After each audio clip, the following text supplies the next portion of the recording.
വീണ്ടും പുതിയൊരു വീഡിയോയിലേക്ക് ഏവർക്കും സ്വാഗതം. നമസ്കാരം പ്രിയരെ. ഇലക്ഷൻ ചൂട് പിടിച്ചുകൊണ്ടിരിക്കുക. ഇലക്ഷൻ്റെ ചൂട് മാത്രമല്ല, വേനലിൻ്റെ ചൂട് അതിലും ഭയങ്കരമാണ്. അപ്പോൾ വേനലിൻ്റെ ചൂടിനിടയിലാണ് ഇലക്ഷൻ ചൂടുമായി ബന്ധപ്പെട്ട പ്രസംഗങ്ങളും പൊതുവേദികളും ഒക്കെ കയ്യാളിക്കൊണ്ട് നമ്മുടെ മുഖ്യമന്ത്രി പല വേദികളിലും ജനസദസ്സുകളിലൊക്കെ സംസാരിക്കാനായിട്ട് എത്തുന്നത്. ഈ കഴിഞ്ഞ ഏകദേശം ഒരു 3 ദിവസം മുൻപാണ് മുഖ്യമന്ത്രിയും സ്ഥാനാർത്ഥിയാണെന്ന് അറിയാമല്ലോ. അപ്പോൾ പിണറായി വിജയൻ എന്ന് പറഞ്ഞാൽ കണ്ണൂർ ജില്ലയിൽ പാർട്ടി ഗ്രാമങ്ങളുണ്ട്. ഈ പാർട്ടി ഗ്രാമങ്ങളുടെ പ്രത്യേകത എന്തെന്നാൽ താഴെത്തട്ടിൽ പ്രവർത്തിക്കുന്നവരെ അടിച്ചമർത്തിക്കൊണ്ട് നേതാക്കന്മാരായിട്ടുള്ള ആൾക്കാർ പറഞ്ഞനുസരിപ്പിക്കുന്ന രീതിയിലുള്ള പ്രവർത്തനങ്ങളായിരിക്കും പാർട്ടി ഗ്രാമങ്ങളിൽ നടത്തിപ്പോരുന്നത്. ആ പാർട്ടി ഗ്രാമങ്ങളിലൂടെ വളർന്നെത്തിയ ഒരാൾ തന്നെയാണ് നമ്മുടെ ഇപ്പോഴത്തെ മുഖ്യമന്ത്രിയായിരിക്കുന്ന ശ്രീ പിണറായി വിജയൻ.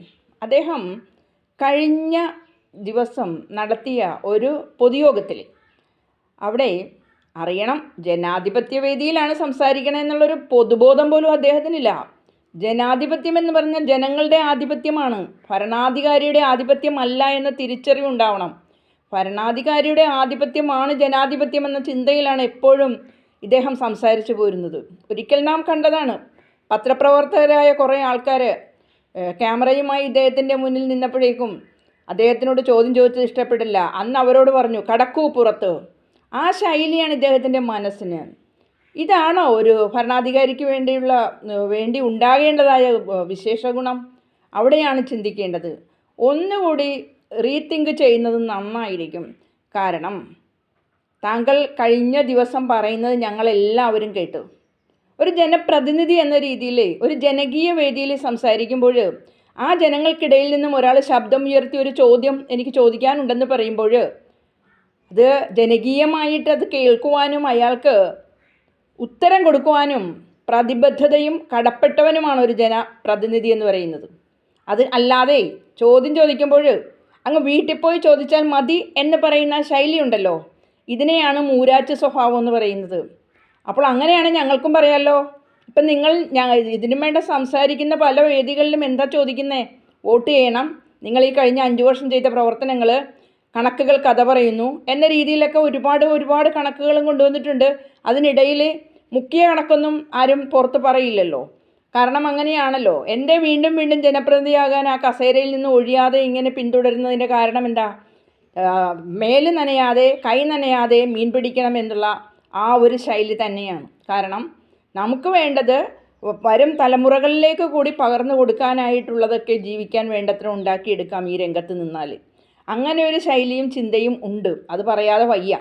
അപ്പോൾ ഈ കഴിഞ്ഞ ദിവസം ഒരു ജനകീയ വേദിയിൽ ഒരു പൗരൻ ചോദ്യം ചോദിച്ചപ്പോൾ പറയുന്ന കേട്ടു, അതങ്ങ് വീട്ടിൽ പോയി പറഞ്ഞാൽ മതിയെന്ന്.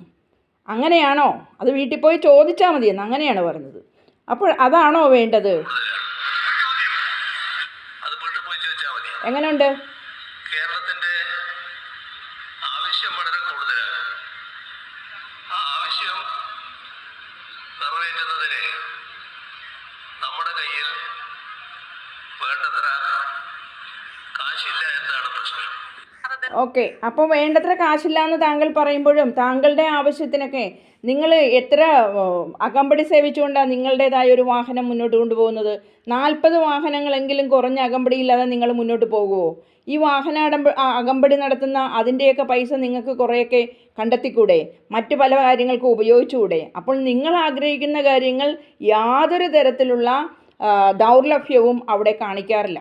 മറിച്ച് ജനങ്ങളുടെ ആവശ്യം വരുമ്പോഴേക്കും ആവശ്യങ്ങൾ കൂടുതലാണ്, അതിനു വേണ്ടിയുള്ള കാശില്ല, നിങ്ങളുടെ കാര്യങ്ങളൊക്കെ നടത്തിയെടുക്കാനായിട്ട് കാശ് വേണ്ടുവോളം ഉണ്ടല്ലോ. അപ്പോൾ ഇതാണ് നമ്മുടെ ജനകീയവും ജനാധിപത്യ ഭരണവും എന്നൊക്കെ പറയുമ്പോഴും ഒരു ഏകാധിപതി, ഒരു സ്വേച്ഛാധിപതിയുടെ മനസ്സാണ് സംസാരത്തിൽ നിഴലിക്കുന്നത്. അത് തന്നെയാണ് കേരളത്തിലെ ജനങ്ങൾക്ക് താങ്കളോടുള്ള വിദ്വേഷവും അത് തന്നെയാണ്. താങ്കൾ ജനകീയനായ ഒരു ഭരണാധികാരിയാണെങ്കിൽ ആദ്യം ചെയ്യേണ്ടത് താങ്കളുടെ ഈ സ്വഭാവ രീതി ഒന്ന് മാറ്റുക എന്നത് തന്നെയാണ്. അതാണ് ഞങ്ങളെല്ലാവരും ആഗ്രഹിക്കുന്നത്. കാരണം എന്തെന്നാൽ ജനകീയ ഭരണ സംവിധാനത്തിൽ ജനങ്ങളാണ് രാജാധികാരിയാവേണ്ടത്.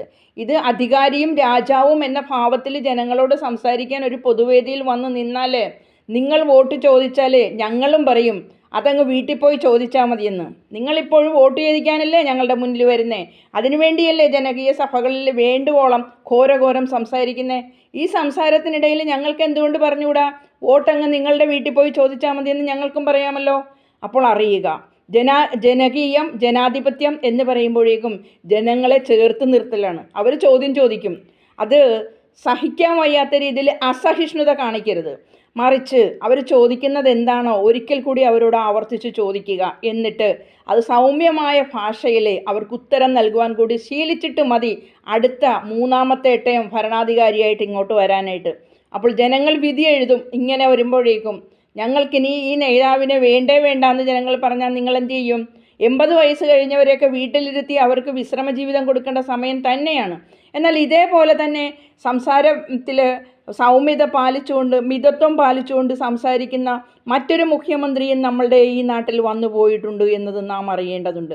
ആ മുഖ്യമന്ത്രിയുടെ ആ സംസാര രീതിയും നമുക്കൊന്ന് കേട്ടാലോ?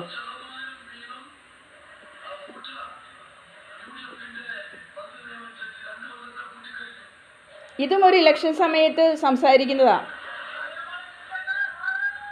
കേട്ടോ. ആരോ ചോദ്യം എന്തോ ചോദിക്കുന്നുണ്ട്. ചിരിയോടുകൂടിയാണ്, സൗമ്യമായ ചിരിയോടുകൂടിയാണ് നേരിടുന്നത്. അതാണ് വ്യത്യാസം.